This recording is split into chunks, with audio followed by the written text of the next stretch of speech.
Hello दोस्तों, welcome back to my channel. This is Akshita Sharma और चलिए आज हम पढ़ते हैं दर्शन के नेक्स्ट टॉपिक वैशेषिक दर्शन के बारे में।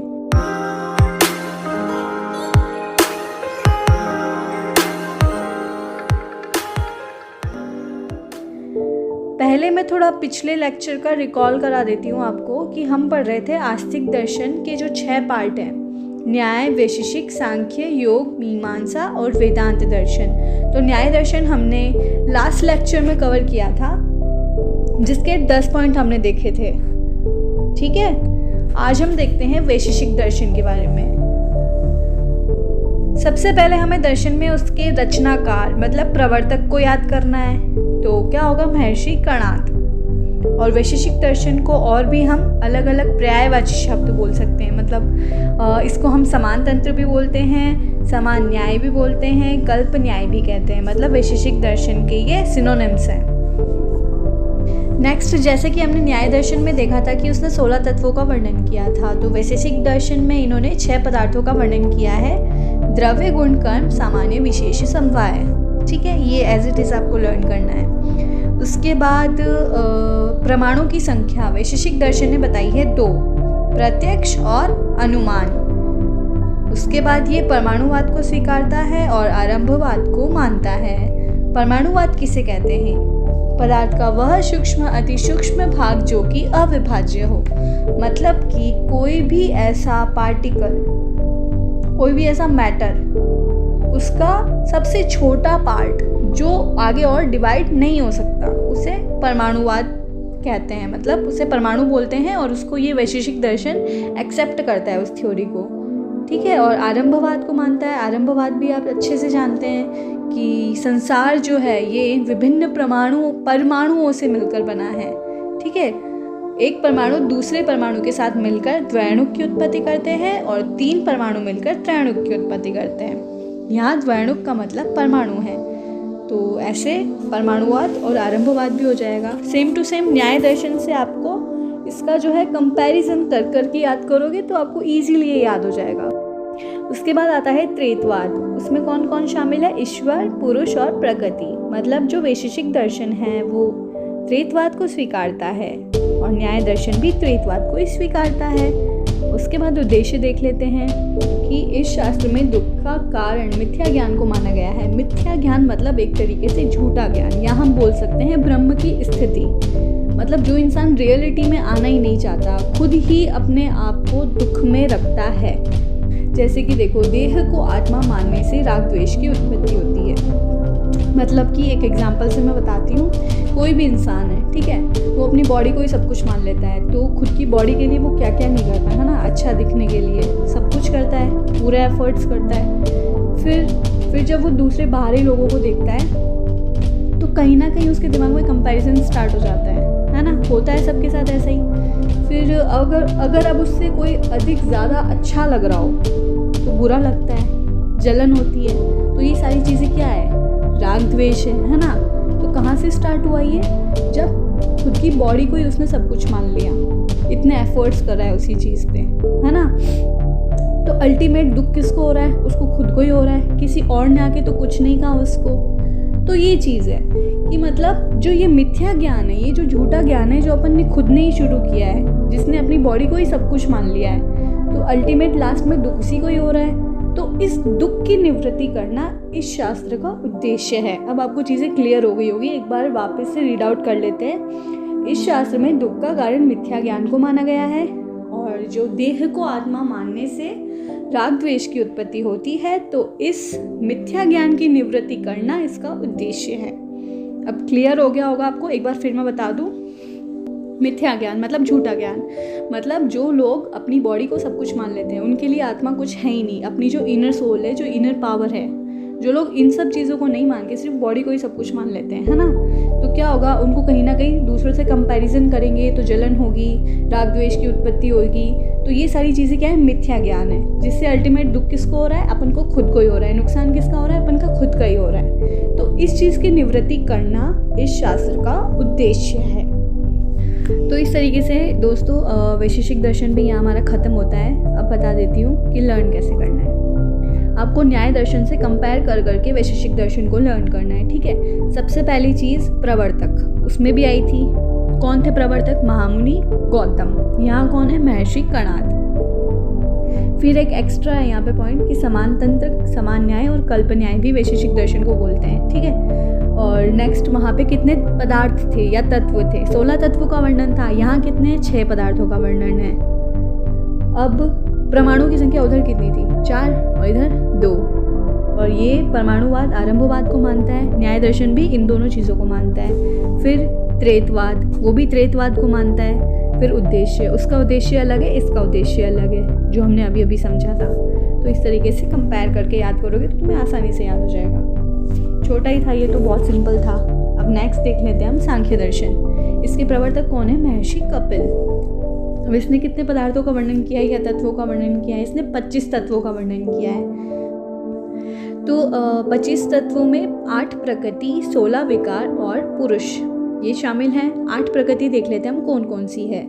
अव्यक्त, महान, अहंकार और 5 तन्मात्राएं। 5 तन्मात्राएं कौन कौन सी होती है? शब्द, स्पर्श, रूप, रस और गंध, ठीक है। ये हो गई हमारी अष्ट प्रकृति। अब 16 विकार को हम देख लेते हैं। 5 महाभूत, 5 ज्ञानेंद्रियां, 5 कर्मेंद्रियां और मन, यह इन सबको मिलाकर बोलते हैं 16 विकार। तो 5 महाभूत कौन कौन से हैं? आकाश, वायु, तेज, जल और पृथ्वी। तेज को अग्नि भी बोलते हैं, है ना। तो ये हो गए 5 महाभूत। 5 ज्ञानेंद्रियां कौन कौन सी होती है? नेत्रेंद्रिय, श्रवेंद्रिय या श्रोतेंद्रिय, घ्राणेंद्रिय, स्पर्शनेंद्रिय और रसनेंद्रिय। 5 ज्ञानेंद्रियां हो गई। 5 कर्मेंद्रियां, 2 हाथ, 2 पैर। हाथ को एक ही मतलब कर्मेंद्रिया में काउंट करेंगे। हाथ, पैर और बुद्ध, उपस्थ और एक वागेंद्रिय, वाक बोलना, उसे बोलते कर्मेंद्रिय। और एक हो जाएगा मन। तो ज्ञानेंद्रियां, कर्मेंद्रियां और मन ये सब मिलके एकादश इंद्रियां बनाती है। तो एकादश इंद्रियां और पंच महाभूत हो गए 16। तो ये 16 क्या होते हैं? विकार होते हैं। और एक पुरुष। ये 25 तत्वों का वर्णन किया है सांख्य दर्शन ने। सांख्य दर्शन के अनुसार सृष्टि की उत्पत्ति के मूल कारण प्रकृति और पुरुष हैं। प्रकृति और पुरुष मतलब कि ये किसको स्वीकारता है? द्वैतवाद को, है ना। तो ये आपको एज इट इज़ याद रखना है कि प्रकृति अगर जड़ है तो पुरुष चेतन है, अगर प्रकृति सक्रिय है तो पुरुष निष्क्रिय है। ये आपको एज इट इज़ लर्न कर लेना है। एग्जाम्पल से आपको और अच्छे से समझ में आ जाएगा। जैसे कि कोई लंगड़ा है और एक अंधा है, दोनों स्वतंत्र रूप से चाहें तो अपनी मंजिल तय नहीं कर सकते, है ना। दोनों अलग अलग हैं, अपनी अलग अलग दुनिया में रह रहे हैं, तो अपनी मंजिल तय नहीं कर सकते वो। लेकिन अगर ये दोनों मिल जाते हैं, अगर ये दोनों मिलकर काम करते हैं तो अपनी मंजिल आसानी से तय कर सकते हैं। वैसे ही प्रकृति और पुरुष ये दोनों अलग अलग रूप से मतलब स्वतंत्र रूप से सृष्टि की उत्पत्ति करने में समर्थ नहीं होते हैं, लेकिन अगर मिलकर कार्य करते हैं तो वो सृष्टि की उत्पत्ति कर सकते हैं। तो ऐसे आपको ये लर्न करना है, तो ये याद हो जाएगा आपको इजीली। यह शास्त्र सत्कार्यवाद सिद्धांत को मानता है। देख लेते हैं सत्कार्यवाद सिद्धांत क्या होता है। इसके अनुसार किसी भी चीज़ की जब उत्पत्ति होती है तो उस उत्पत्ति से पहले की जो उसकी एग्जिस्टेंस है वो कारण में निहित रहती है। मतलब कोई भी चीज़ उत्पन्न होने से पहले जो उसकी एग्जिस्टेंस है, उसकी जो सत्ता है वो कारण में निहित रहेगी। एग्जाम्पल से आपको अच्छे से समझ में आएगा। जैसे कोई भी सीड है, बीज, हाँ, बीज से पेड़ की उत्पत्ति हो रही है, तो पेड़ होगा उसका कार्य और बीज होगा उसका कारण। कारण मतलब बीज से ही बनेगा ना पेड़, आगे जाके कार्य में कन्वर्ट हो रहा है, तो कार्य हो गया पेड़ और कारण हो गया बीज। तो सत्कार्यवाद क्या कहता है कि उसकी सत्ता का कारण, पेड़ की जो एग्जिस्टेंस है, कहीं ना कहीं वो कारण के अंदर पहले से उपस्थित है, लेकिन अव्यक्त रूप में। जैसे पीपल का पेड़ है, ठीक है, तो पीपल के बीज से पीपल का पेड़ बनेगा। तो जो पीपल का पेड़ है वो पहले से ही उस पीपल के जो बीज है ना उसके अंदर अव्यक्त अवस्था में निहित है। मतलब कार्य जो है कारण के अंदर अव्यक्त अवस्था में पहले से निहित है, जो आगे चलकर अपने कार्य को पूर्ण करके व्यक्त अवस्था में आ जाता है। समझ में आ गया? फिर से बता रही हूँ। जैसे पीपल का पेड़ है, वो पीपल के बीज से बनेगा, तो पीपल का पेड़ जो है पीपल के उस बीज में पहले से निहित है, पहले से है उसमें कि आगे जाके ये पेड़ ही बनेगा। ये चीज़ उस बीज के अंदर पहले से होती है ना, लेकिन वो अव्यक्त रहती है। और जब उसको फेवरेबल कंडीशंस मिलती है, जब अनुकूल परिस्थितियाँ मिलती है, तो वो आगे जाके व्यक्त हो जाता है। तो ये है सत्कार्यवाद। एक एग्जाम्पल और ले सकते हैं, तिल से तेल निकाला जाता है। तिल, ठीक है, आगे जाके तिल का तेल बनाएगा, वो किसी और का तो तेल नहीं बनाएगा ना। तो ये एक और एग्जाम्पल इसका हो गया। अब समझ में आ गया होगा आपको। नेक्स्ट जो है ये प्रमाण, इसने कितने माने? 3 प्रमाण माने, प्रत्यक्ष, अनुमान और शब्द। और द्वैतवाद को मानता है ये, प्रकृति और पुरुष, जो हमने अभी देखा था। तो हो गया ये शास्त्र भी आपका कंप्लीट। फिर से रिकॉल कर लेते हैं कि इसके प्रवर्तक महर्षि कपिल, उसके बाद में 25 तत्वों का वर्णन, और द्वैतवाद को मानता है प्रकृति और पुरुष। और इसको एक एग्जाम्पल से हमने समझा था। और इसमें एक नई चीज़ हमने पढ़ी, सत्कार्यवाद, आपको अच्छे से क्लियर हो गई होगी। एग्जाम्पल लिख के आना, इससे इम्प्रेशन पड़ता है। और प्रमाण 3 माने हैं, प्रत्यक्ष, अनुमान और शब्द। खत्म हो गया ये दर्शन भी हमारा कंप्लीट।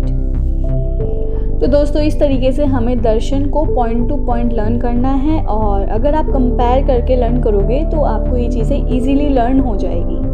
और मैंने पूरे एफर्ट्स दिए हैं आपको एग्जांपल्स के थ्रू सारे जो वर्ड्स हैं उसको क्लियर करने की। फिर भी अगर आपको कुछ समझ में नहीं आता है तो आप कमेंट में मुझे बता दीजिएगा, मैं और अच्छे से आपको क्लियर कर दूँगी वो चीज़। और कोई क्वेरीज होती है तो आप मुझे कमेंट में बता सकते हो। तो अगर ये वीडियो आपको पसंद आया दोस्तों, तो प्लीज़ प्लीज़ प्लीज़ इसे लाइक और सब्सक्राइब करना मत भूलिएगा, और इस वीडियो को ज़्यादा से ज़्यादा शेयर कीजिएगा। Thank you.